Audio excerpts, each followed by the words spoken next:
जी, बिस्मिल्लाहिर्रहमानिर्रहीम। Shama's Hussain invest with आमना के platform से उम्मीद है आप तमाम दोस्त खैरियत से होंगे और आप लोगों की इन्वेस्टिंग जर्नी भी बहुत अच्छी चल रही होगी।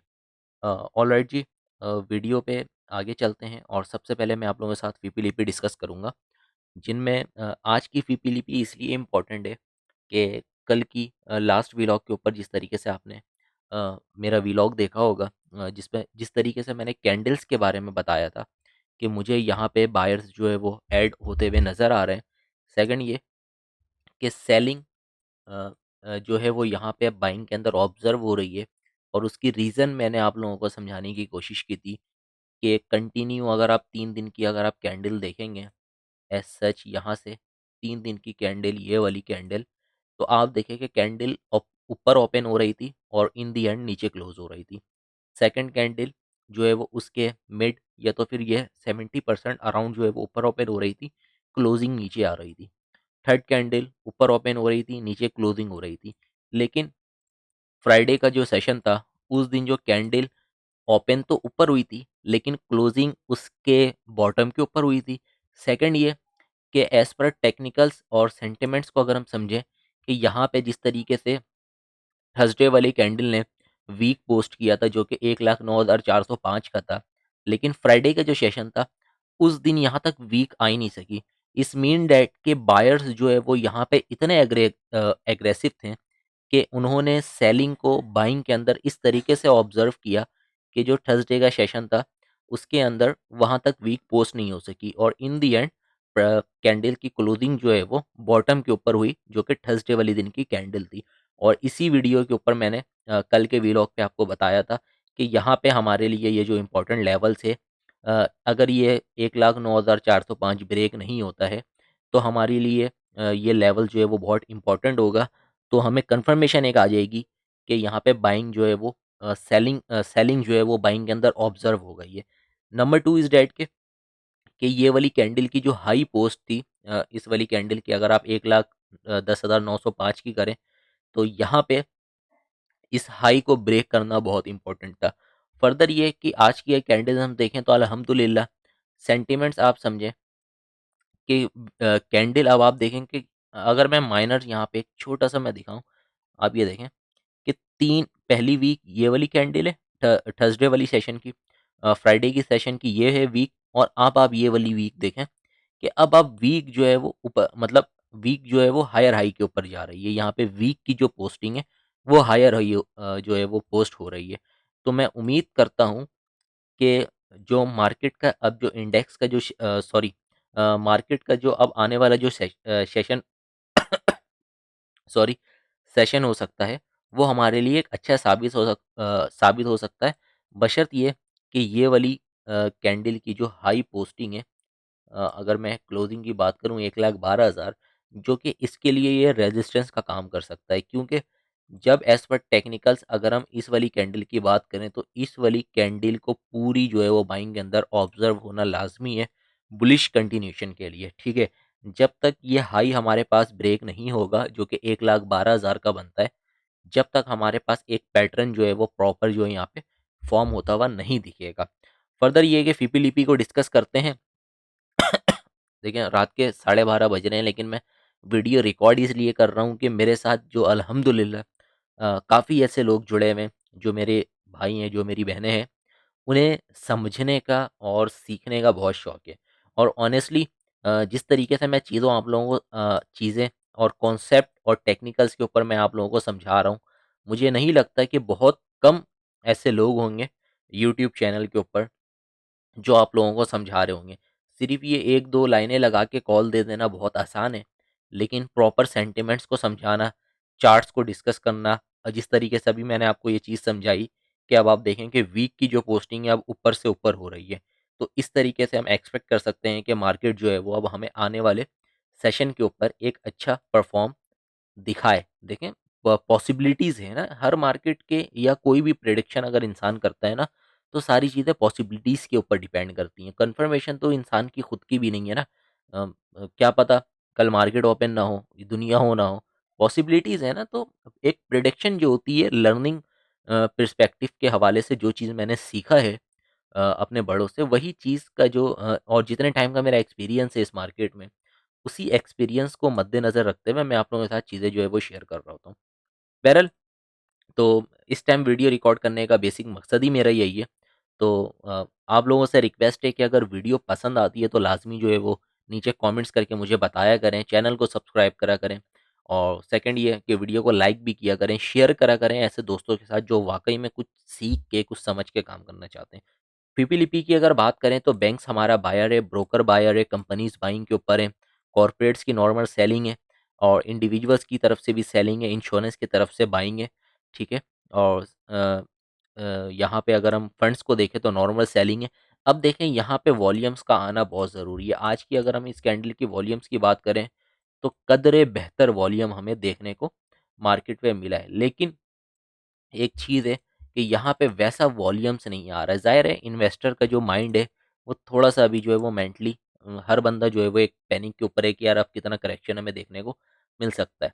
बहरहाल करेक्शन होती रहेगी, मार्केट इसी तरीके से चलेगी। अगर हम ये सोचें कि लेट्स सपोज़ कि मैंने कोई भी स्टॉक्स यहाँ पर लिया और मैं यहाँ पर लूँ और फर्दर चलना शुरू हो जाए, तो पॉसिबल ऐसा नहीं है। ठीक है? अगर ऐसे होने लगेगा तो दुनिया के जितने भी अमीर तरीन बंदे हैं, पैसे वाले लोग हैं, वो इस मार्केट में पैसे डालेंगे और कल सुबह उठते साथ ही पैसे बढ़ने शुरू हो जाएँगे। तो ये पॉसिबिलिटीज़ नहीं है, ठीक है? सेक्टर वाइज़ बात करें तो ऑल अदर सेक्टर के अंदर हमारा फॉरेन सेलर है, जबकि हमने लास्ट व्लॉग पे भी यही देखा था कि अदर सेक्टर के अंदर जो है वो एक सेलिंग आई थी, हेवी सेलिंग फॉरेन की तरफ से, जबकि उसी सेलिंग को ऑब्ज़र्व किया था इंश्योरेंस ने। आज भी अगर हम बात करें तो इंडिविजुअल्स की तरफ से सेलिंग है, जबकि वही माल ब्रोकर एक्यूमुलेट कर रहा है, बैंक्स बाइंग कर रहा है, इंश्योरेंस कंपनीज़ बाय कर रही हैं, फंड्स की जो है वो बाइंग है। जिसमें आपने आज देखा होगा कि एटीआरएल जो लास्ट व्लॉग के ऊपर आप लोगों के साथ भी मैंने शेयर किया था, एटीआरएल को आवरली टाइम फ्रेम के ऊपर अल्हम्दुलिल्लाह देखें कि इसने अब काफ़ी लोग कह रहे हैं कि मैंने इस आई थिंक ये कि 30-31 जनवरी को जो है वो वीडियो अपलोड किया था, यहाँ पे बताया था और स्टॉप लॉस बताया था। लेकिन चूँकि मार्केट नीचे आ गई थी तो काफ़ी लोगों ने क्या किया कि देखें अब ये जो चार्ट मैंने बताया था ना उन्हें चार्ट ये याद था और चार्ट के अकॉर्डिंगली इस डाउन ट्रेंड के अकॉर्डिंगली ये जो रेड लाइन मैंने प्लॉट किया हुआ है, इसके अकॉर्डिंगली ये चैनल का बॉटम भी बन रहा था। तो वहाँ पे उन्होंने स्टॉप लॉस जो है वो यूज़ ही नहीं किया। और ऑनेस्टली बताऊँ तो जब आपको पता है कि स्ट्रॉन्ग स्टॉक्स है, फंडामेंटल्स अच्छे हैं, कंपनी ग्रोथ वाली है, डिविडेंड अभी जो है वो रिसेंटली 6 फ़ेब को जो है वो 6 फ़ेब को जो है वो डिविडेंड ₹5 जो है वो इसका एक्स हुआ है। तो वहाँ पे सब चीज़ अच्छी है तो फिर वहाँ पे तो स्टॉप लॉस की तो बात ही नहीं बनती है ना। और दूसरी चीज़ ये है कि इस तरीके की मार्केट के ऊपर तो stop loss specially strong item के ऊपर तो स्टॉप लॉस लेना ही नहीं है ना। ठीक है? अब जिसने यहाँ पे स्टॉप लॉस नहीं यूज़ किया, उसने सब्र किया, रीज़न क्या थी कि स्टॉक्स जो है वो अच्छा था और आप देखें कि अल्हम्दुलिल्लाह 625 के ऊपर जो है वो कैप किया और इनफैक्ट मैं बताऊँ कि हमारी खुद की भी बाइंग थी इसमें काफ़ी पोर्टफोलियो के ऊपर भी हमारी ये बाइंग पड़ी हुई है और पड़ी हुई थी और काफ़ी में से जो है वो पोर्टफोलियो के अंदर हमने जो है वो आज प्रॉफिट टेकिंग करी। बहरहाल फीपी-लिपि को डिस्कस कर लेता हूँ। आप लोगों को सिर्फ़ बताने का मकसद ये होता है कि जब स्ट्रॉन्ग आइटम हो ना आपके पास, तो बेफ़िक्र रहा करें और सबसे पेन चीज़ कि स्ट्रॉन्ग आइटम के ऊपर तो स्टॉप लॉस लगाना ही नहीं होता है। ये आप लोग जो है वो भंड करते हैं, ठीक है? ये ब्लंडर होता है आप लोगों की तरफ से, ठीक है? स्टॉप लॉस कच्चे स्टॉक पे लगाएँ तो समझ में आता है कि यार स्टॉप लॉस जो है वो यूज़ किया था। बहरहाल सीमेंट्स की अगर हम बात करें, सीमेंट सेक्टर में तो हमारा फॉरेन और ब्रोकर सेलर है, बाकी अगर हम देखें तो सब जो है वो बाइंग कर रहे हैं, अदर ऑर्गेनाइज़ेशन सेलर है। कमर्शियल बैंक्स की अगर हम बात करें, तो एज़ सच इस पे जो है वो बाइंग और सेलिंग दोनों तरफ से है। मुझे एक चीज़ जो अच्छी चीज़ इस पे नज़र आई है, वो ये नज़र आई है पावर जनरेशन के अंदर और ऑयल एंड गैस मार्केटिंग के अंदर। पावर जनरेशन की अगर हम बात करें सॉरी मार्केटिंग को भी मैं डिस्कस कर लेता हूँ जिसमें आपका पीपीएल सॉरी पीएसओ, एसएनजीपी आता है। फॉरेन की तरफ से नॉर्मल सेलिंग है, बैंक्स, ब्रोकर, कंपनीज़ जो है वो बाइंग कर रही हैं, जबकि इंश्योरेंस और 2 इदारों ने होल्ड किया हुआ है। ज़ाहिर-सी बात है, इनके पास भी ऊपर के रेट पे आइटम्स जो है वो पड़े हुए हैं, ठीक है? ज़रूरी नहीं है कि हमारे पास ही जो है वो 370-80 पे या 300 जो है वो 75 के करीब-करीब पड़े हुए हैं, 360 के करीब-करीब पड़े हुए हैं। इदारों के पास भी जो है वो ऊपर-नीचे के रेट में पड़े हुए होते हैं। कोई बंदा इतना जो है वो होशियार नहीं है कि बॉटम पे ले रहा है और टॉप पे बेच रहा है, कोई बंदा नहीं है। मैं लिख के दे सकता हूँ आपके साथ, कोई भी एनालिस्ट नहीं है, जो बिल्कुल पीक पे पकड़ता है और बॉटम पे लेता है और वो पीक पे बेचता है, इस तरीके से नहीं है। एक प्रेडिक्शन के हिसाब से जो है वो बाइंग सेलिंग के लेवल्स जो है वो शेयर किए जा रहे होते हैं आप लोगों के साथ। तो एक्सप्लोरेशन सेक्टर में मुझे मार्केटिंग सेक्टर में मुझे पीएसओ और पावर सेक्टर्स के अंदर अगर हम बात करें तो फॉरेन की एज़ सच कोई सेलिंग नहीं है, जबकि इंस्टीट्यूशन हमारा बायर है, banks, broker, companies, individual seller है, इंश्योरेंस की इसमें भी होल्डिंग है, एनबीएफसी की इसमें भी होल्डिंग है। तो ये 2 सेक्टर जो है वो मुझे बहुत अच्छे लग रहे हैं आने वाले कुछ टाइमों के लिए, और ऑलरेडी हमारी जो है वो होल्डिंग्स भी है हब पावर के ऊपर और पीएसओ के ऊपर, एसएनजीपी के ऊपर, व्लॉग के ऊपर भी आप लोगों के साथ शेयर किया गया था लेवल। तो फर्दर हम लेवल को डिस्कस कर लेते हैं जिसमें हमारे पास हब पावर आता है सबसे पहले पावर में से। तो देखें सेम पैटर्न है, वही जो चीज़ मैंने आप लोगों को आई थिंक इस व्लॉग के ऊपर यहाँ पर बताया था। मुझे याद नहीं है, असल में डेटा मिस हो गया था। वही ये ट्रेंड लाइन है जहाँ से ये रेजिस्ट ले रहा है, लेकिन अब जो मुझे एक चीज़ इस पे नज़र आ रही है कि इसमें वॉल्यूम्स जो है वो थोड़े से इंक्रीज़ होते हुए नज़र आ रहे हैं। नंबर 2 इज़ दैट के यहाँ पे अगर मैं बात करूँ स्टॉक हैशटैग की, क्लियरली अपसाइड जो है वो डायरेक्शन इंडिकेट कर रही है। हाईली जो है वो ओवर सोल्ड रीजन से उठ के जो है वो अपसाइड डायरेक्शन हमें यहाँ पे दिखा रही है, और इसकी बोर्ड मीटिंग जो है वो अभी तक एक्सपेक्टेड अनाउंस नहीं हुई है। तो जैसे ही एक्सपेक्ट कर रहा हूँ मैं कि जैसे इसकी बोर्ड मीटिंग अनाउंस होगी तो एक अच्छी बूम हमें यहाँ पे जो है वो देखने को मिल सकती है, जो कि इस मेहरून वाली ट्रेंड लाइन का जो है वो ब्रेकआउट भी हो सकता है। और इससे नीचे-नीचे का एसएल, मैं अगेन कह रहा हूँ कि एसएल आप लोग स्ट्रॉन्ग स्टॉक पे जो है वो नहीं यूज़ करा करें, एक्यूमुलेट किया करें, तो एसएल जो है वो ना लगाया करें, ठीक है? ये एक रिक्वेस्ट है, जब आपको पता है कि इस तरीके की मार्केट है और डाउनफॉल की मार्केट है, तो उस पे जो है वो कोशिश करें करेंगे स्टॉप लॉस ना नहीं यूज़ करें आप लोग, ठीक है? स्ट्रॉन्ग आइटम के ऊपर। बाकी कचरे अगर आप काम कर रहे हैं GGL, triple GL, WTL, TPLP like this type of stocks, तो उसमें स्पेशली जो है वो आप स्टॉप लॉस यूज़ करें। आज आप देखें मार्केट ने जो है वो 1000 पॉइंट्स की 1200 पॉइंट जो है वो मार्केट इंटरडे के ऊपर ऐड हुए थे, पॉइंट्स ऐड हुए थे, और इन द एंड क्लोजिंग जो है वो 1000 पॉइंट्स के ऊपर हुई है। और आप इन 1000 पॉइंट्स को अगर आप देखें तो हमारे जितने स्पेशली अच्छे स्टॉक थे पीपीएल वगैरह, इन सबों ने जो है वो एक अच्छा परफॉर्म किया है। तो एज़ सच जो है वो हब पावर में कोई पैनिक वाली बात नहीं है, जिसके पास है और नहीं भी है तो वो अपनी पोजीशंस को 129, 30, 25, 26 के करीब-करीब एक्यूमुलेट कर सकता है। जैसे ही इस रेजिस्टेंस का जो है वो अच्छे वॉल्यूम्स के साथ ब्रेकआउट होगा 132-33 के ऊपर, तो इसका इनिशियली टारगेट 140, 47 और 155 हो सकता है। नंबर 2, पीएसयू की बात कर लेता हूँ मैं आपसे। पीएसयू फिलवक देखें, फिलवक ये डेली टाइम फ्रेम के ऊपर मैं आप लोगों को शेयर कर रहा हूँ। ये जो मैंने ऊपर ये जो ट्रेंड लाइन लगाया है, इसको मैं नीचे से हटा देता हूँ ताकि थोड़ा-सा वो आप लोगों को ग्लिच ना आए। ये वाला जो मैंने ट्रेंड लाइन प्लॉट किया है, यहाँ पे आप देखें कि इस वाले से रेजिस्टेंस ले सकता है पीएसओ, ठीक है? पॉसिबिलिटीज़ है। लेकिन दूसरी चीज़ जो मुझे यहाँ पे नज़र आ रही है, ऑलरेडी अगर मैं इसकी हाई से ब बात करूँ तो ऑलरेडी ये 25 से 26% की करेक्शन ये ले चुका है। रुपए में बात करूँ तो 117-18 रुपए की ये करेक्शन ले चुका है।